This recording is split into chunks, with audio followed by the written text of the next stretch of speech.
Hello friends, எல்லோரும் எப்படி இருக்கீங்க? Welcome to Sirius garden.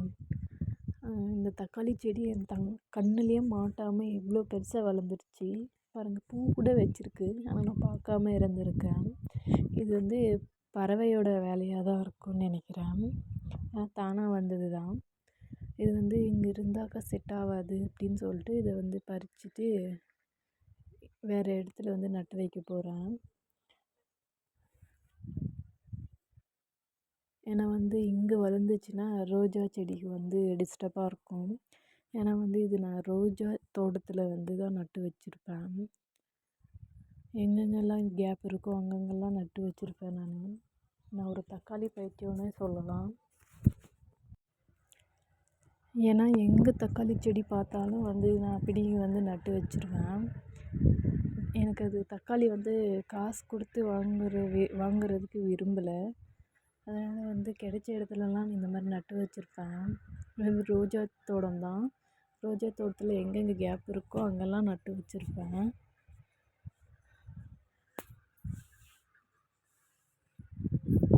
பாருங்கள், நட்டு வச்சிட்டேன்.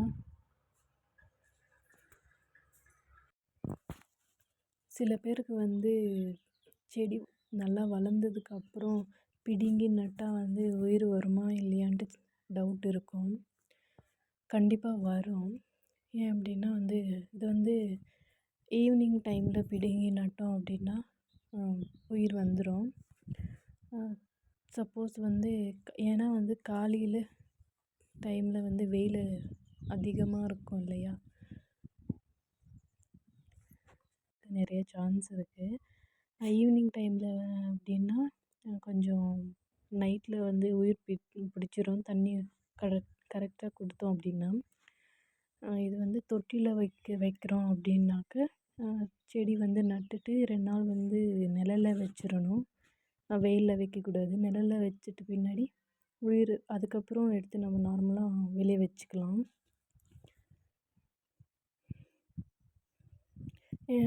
இப்போ அதுக்கப்புறம் பார்த்திங்கன்னா நான் பேசுகிறது வந்து கொஞ்சம் உங்களுக்கு பிடிக்கலைன்னா அப்படி யாரும் தப்பாக நினச்சிக்காதீங்க. ஏன்னா வந்து எங்களோட ஸ்லாங் வந்து இப்படி தான் நாங்கள் பேசுவோம்.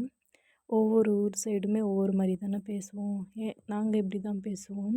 நான் ஏதாவது தப்பாக பேசியிருந்தேன்னா மன்னிச்சிடுங்க.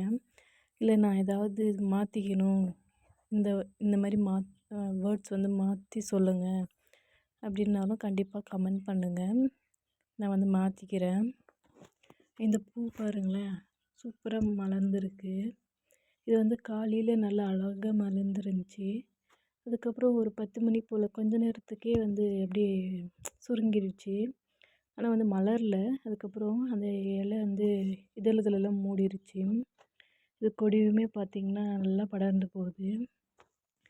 அதுக்கப்புறம் இது வந்து ஆனியன், வெங்காயம், பெரிய வெங்காயம் வீட்டில் இருந்தது தான். மழை காலத்தில் வந்து நிறைய வந்து முளப்பு வந்துருந்துச்சு. சரி இது வேஸ்ட்டு பண்ண வேணாம் அப்படின்னு சொல்லிட்டு தான் நட்டு வச்சுருந்தேன். இது கொஞ்ச நாள்லேயே பாருங்கள், அது தாள் வந்து எவ்வளோ அழகாக சூப்பராக வளர்ந்துருச்சுன்ட்டு. இது வந்து நான் விதைக்காக தான் விட்டிருக்கேன். பூ வச்சு விதை விடும், அதுக்காக விட்டிருக்கேன். போன வீடியோவில் இந்த செடி காட்டியிருப்பேன், தக்காளி செடி. நான் ஒரு தக்காளி செடி பைத்தியம்னு சொல்லலாம். தக்காளி செடி வந்து எங்கே பார்த்தாலுமே வந்து பிடுங்கி நட்டுருவேன். இது வந்து பார்த்திங்கன்னா பார்க்கக்குள்ளே அவ்வளோ சந்தோஷமாக இருந்துச்சு எனக்கு. ஏன் அப்படின்னா எல்லா பூவுமே காயாக மாறி இருந்துச்சு. நிறைய காய் குட்டி குட்டி காயாக வந்து மாறி இருந்தது. பார்க்குறதுக்கு அவ்வளோ அழகாக இருந்துச்சு. பாருங்கள், கொத்தாக வந்து அப்படியே காயாக இருக்குது. பூவுமே நிறைய வந்து விட்டுருக்கு. இப்போது பாருங்கள், அதுலேயும் ஒரு காய் இருக்குது. ஒரு காய் வந்து பழுத்து இருந்துச்சு, ஒரே ஒரு பழம் மட்டும். அது வந்து பறிக்கலை நான். சரி இன்னும் கொஞ்சம் பழுக்கட்டும் அப்படின்னு சொல்லிட்டு தான் அப்படியே விட்டுட்டேன். அதுக்கப்புறம் இந்த செடியில் வந்து தேவையில்லாத இந்த காஞ்சி போன இலை, அதுக்கப்புறம் நோய் வந்த இலையெல்லாம் இருக்கும். அது வந்து பறித்து போட்டுருங்க. ஏன்னா வந்து தேவையில்லாத செடியிலேருந்து சத்து அதுக்கு போய்கிட்ருக்கோம். அது வேஸ்ட்டு தான். பாருங்களேன், இங்கேயும் சின்ன சின்ன காயாக பிரிச்சிருக்கு, குட்டி குட்டியாக நிறைய காய் இருந்துச்சு. எனக்கு பார்க்கக்குள்ளே அவ்வளோ சந்தோஷமாக இருந்துச்சு. பூ வந்து இந்த மாதிரி ஆட்டி விட்டா வந்து காய் பிடிக்கும் அப்படின்னு சொல்லுவாங்க. இது வந்து கற்றாழை. இது வந்து எங்கள் அக்கா ஊர்லேருந்து சின்ன ஒரு நேரடி இதழ் இருக்கிற மாதிரி தான் நான் எடுத்துகிட்டு வந்து நட்டு வச்சேன். இப்போ பாருங்கள் எவ்வளோ பெருசாக வளர்ந்துருச்சுன்ட்டு. நல்லா ஃப்ரெஷ் இருக்குது உள்ளேயுமே. இது வச்சு கூட ஒரு கிட்டத்தட்ட ஒரு வருஷத்துக்கு மேலேயே இருக்கும். இப்போ பக்கத்துலலாம் வந்துடுச்சு பாருங்கள். பார்க்கவே அவ்வளோ அழகாக இருக்குது. நான் எந்த இடத்தையுமே வேஸ்ட் பண்ண மாட்டேன். இருக்கிற இடத்துல ஏதாவது ஒன்று நட்டு வச்சுருவேன். இது வந்து கடலக்காய் செடி. நாங்கள் அப்படி தான் சொல்லுவோம், வேர்க்கடலை. எங்கள் ஊர் சைடு கடலக்காய்ன்னு தான் சொல்லுவோம். இது ஒரே ஒரு செடி தானாக முளைச்சிருச்சு. அடுத்தது வந்து மஞ்சள் பூசணி. இது லாஸ்ட்டு காய் வந்து நிறைய காய் வந்து அறுவடை பண்ணிட்டோம். எப்படியும் ஒரு 30-40 காய் வந்து அறுவடை பண்ணியிருப்போம். இது வந்து லாஸ்ட்டாக இருக்குது. நிறைய பூவுமே இப்போ தான் ஸ்டார்ட் ஆகிருக்கு. எவ்வளோ பெருசாக இருக்குது பாருங்கள். ஆனால் அது பிஞ்சு தான். வளர்ந்தால் வந்து இன்னும் பெருசாக இருக்கும். நான் தாராளமாக 4 ஃபேமிலி சாப்பிடலாம் ஒரு காய், அவ்வளோ பெருசாக வரும். நான் பெருசான பின்னாடி காட்டுறேன். நிறைய பூவுமே வச்சுருக்கு. அடுத்தது வந்து இது கருவேப்பிலை செடி. நான் இந்த கருவேப்பிலை செடி கிட்டத்தட்ட வந்து ஒரு 4-5 செடி வச்சுருப்பேன். எல்லாமே பட்டு போச்சு. எதுவுமே எனக்கு வந்து சக்ஸஸ் ஆகலை.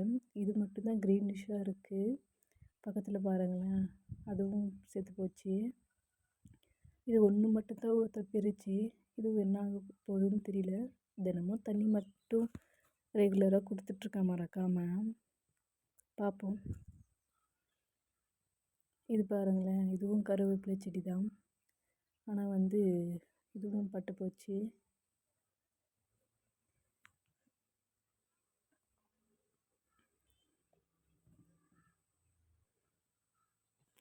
இது வந்து வாழை கன்று குட்டியாக இருந்துச்சு, நட்டு வச்சுருந்தேன்.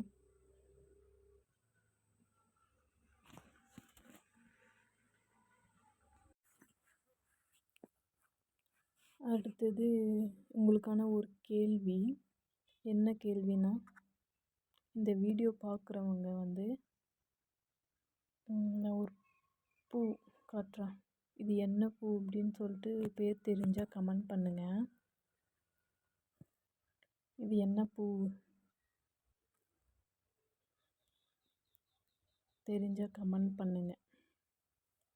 உங்கள் கமெண்ட் கரெக்டாக சொல்கிற கமெண்ட் வந்து நான் பின் பண்ணி வைக்கிறேன். நான் கொஞ்சம் வாய் வந்து அப்படி தான் பேசுவேன். சாரி, கொஞ்சம் திக்கி தான் பேசுகிற மாதிரி வருது. ஏன்னா வந்து இப்போ தான் ஃபஸ்ட்டாக வந்து ஸ்டார்ட் பண்ணியிருக்கேன். அதனால் வந்து யாரும் தப்பாக நினச்சிக்காதீங்க. காயமே விட்டுருக்கு பாருங்களேன் அதில். அடுத்தது வந்து தக்காளி பழம் கொஞ்சம் பழுத்து இருந்துச்சு.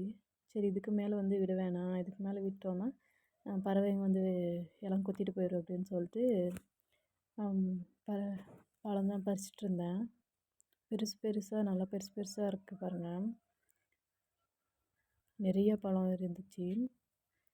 எப்படியும் ஒரு வாரத்துக்கு ஒரு கிலோ அளவுக்கு நான் வந்து அறுவடை எடுத்துருவேன். தக்காளி பழம் மட்டும் பாருங்கள், நிறைய பழம் இருக்குது. அது வந்து அழுகிருச்சு, அதனால் கீழே போட்டேன். இது வந்து நல்லாயிருக்கு, இந்த பழம் நல்லாயிருக்கு. அதுக்கடுத்து அந்த சைடு கொஞ்சம் இருக்குது, அதுவும் அந்த சைடு போய் பறிச்சுக்கலாம்.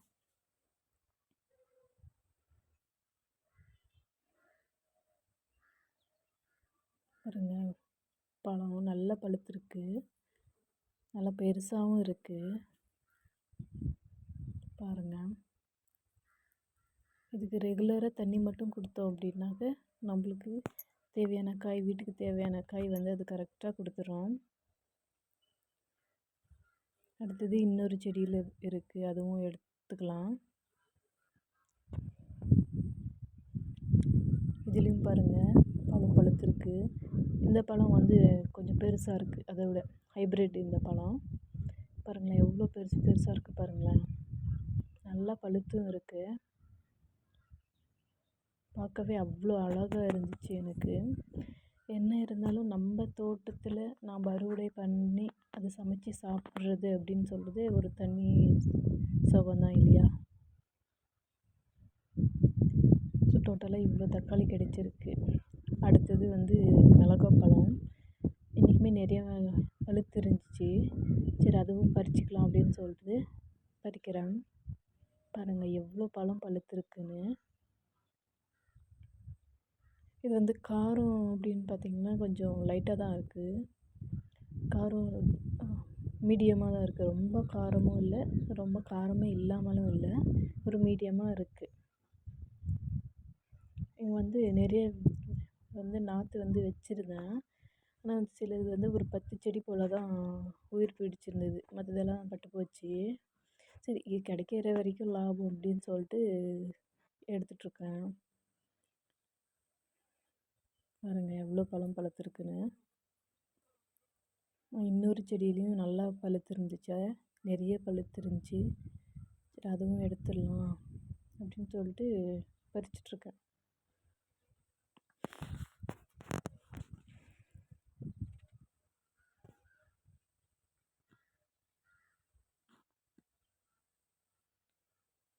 இந்த செடி